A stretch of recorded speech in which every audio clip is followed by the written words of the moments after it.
ሰላም ፋሚሊ በያላችሁበት ሰላማችሁ በዘት ይበልልን ፋሚሊ ስሙኝማ ይሄንን ዜና እባካችሁን እናት ከምንም በላይ ናት የዓለም ዋንጫ ሜዳሊያውን ለእናቱ የሰጠው ኒኮ የስፔን ብሔራዊ ቡድን ኮከብ ኒኮ ዊሊያምስ ያገኘውን የወርቅ ሜዳሊያ ለእናቱ ማሪያ ባንገቷ ላይ አልብሶ በስሜት ሲያቅፋት የታየበት የቅጽበት መላውን ዓለም ልብ የነካና የእናትን ታላቅነት ያሳየ ነበር።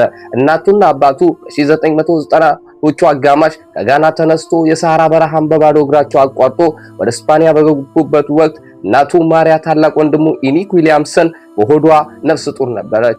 በኋላም ታላቅ ወንድሙ ኢኒኪ በብልባኦ ተወልዶ የቤተሰቡን ሀገር በመወከል ለጋና ብሔራዊ ቡድን መጫወትን ሲመርጥ ታናሹ ኒኮ ደግሞ በካምፕሎ ከተማ ተወልዶ ለስፔን ብሔራዊ ቡድን በመሰለፍ የቡድኑ ዋና ኮከብ ለመሆን በቅቷል።